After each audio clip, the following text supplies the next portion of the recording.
pointing at a building, and he says, see that building? That building was built by the mayor to bring them in a business, and they were here for a while, but then they left town, and now we've got this building. And he was disparaging the mayor. Well, you see, that is a part of the negative campaigning.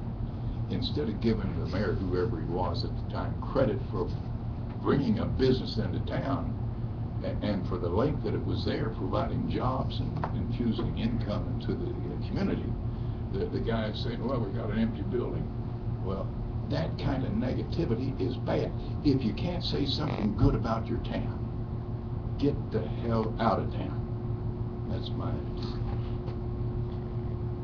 We're getting near to where we're going to call this to a close. He said Bob, you would. I have one last question to ask you, but Bob, have you got anything more? No, just we appreciate your service. I think anybody that goes into public service nowadays should be commended because of what you're going to go through and the negativity. But yeah. We just thank you for all your service. Well, Stephen, do you have anything? I think we touched on everything I had. Well, you've been mayor for such a long time. I mean, this is kind of a touchy-feely question, but over your career, pick out a time that you thought was the most challenging and where you really thought about, I don't want to be mayor anymore, and another time that was the most rewarding. and what would they be?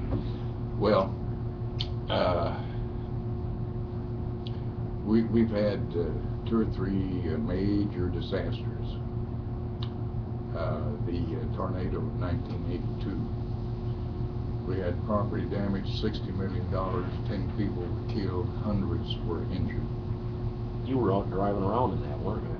Oh, yeah. You live and learn. See, I was driving down Carbon Street, and I was approaching the Town and Country strip mall.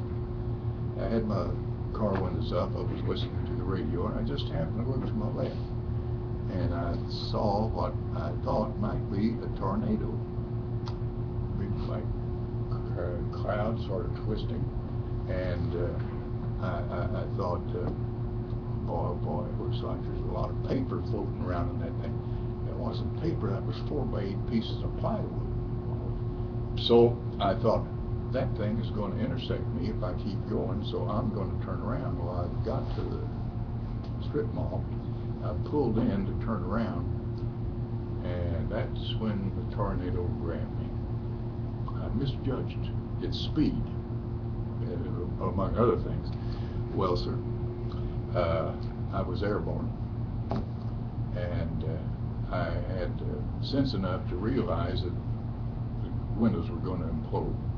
So I just flopped over in the passenger's side, and the windows did blow out. And I have no idea how long I was in the air, but I finally came to rest in the front of what had been the P.N. Hirsch building store. Of course, couldn't open my car doors, and I crawled out through one of the windows, and there was a car upside down on my car. And I thought, well, I'm glad that car was on top of mine, otherwise I might still be airborne.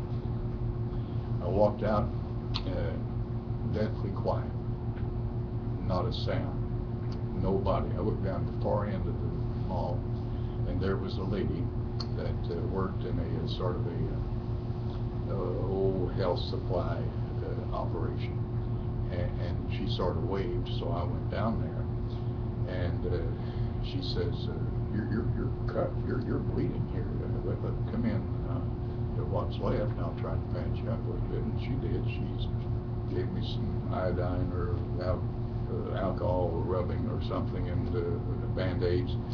I walked out, and I know I'm talking too long, but I want to tell you this fast.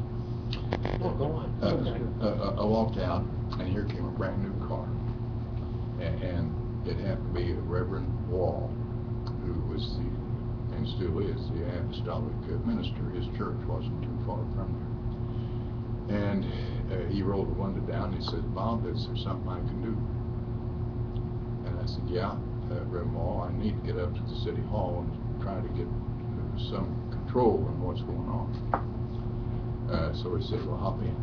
So drove up to the city hall, and I got out, and I turned around, and I looked, and I had bled all over his upholstery. And I looked at him, and I said, Reverend Wall, I'm sincerely sorry about this. Well, I could see the muscles in his jaw working. I mean, he was upset, but he was too much of a gentleman, too much of a Christian to say anything other than, don't worry, I'll take care of it. So anyhow, from that point on, it was a tremendous experience. We had people coming in from all over to help, and of course we had the National Guard, and we had the sheriff, and we had the police from all over, deputies, and trying to get things organized. And so we had the emergency service director, and we wound up with 3 or 4 people giving orders, and things weren't organized as they should. So I called them all together the next day, about midday, and I said, man, the way this is going, we can't have it. We got to have one boss, and I'm the man. Nothing happens without me giving the order. Now, does anybody object to that? Well, nobody wanted any responsibilities. So from that point on, things were organized, because everybody felt they knew what they were expected to do. So anyhow, that was one major thing. And of course, this flood control project was another that I felt was imperative. We've had so many others. We had the big blizzard, I don't know, 79 or 80, something like that, where the town was just shut down for 3 or 4 days because of the snow. Hundreds of people on 57 were snowbound. We had literally thousands of people in various places around. So those things, of course, have to do with catastrophes, but there's one major catastrophe that resulted in, to me, one of the greatest accomplishments that I've had, and that was when the Civic Center on Square burned down. And I knew that we had to rebuild it. And I also knew that there would be those who would want to move it out to the interstate someplace, anywhere except on the square. So that was something we had to undertake to work out. Well, we wound up, we bought the necessary property to expand the center. We spent about $10 million. American Culture and Civic Center is a showplace for Southern Illinois. There isn't another facility anywhere in Southern Illinois like our center.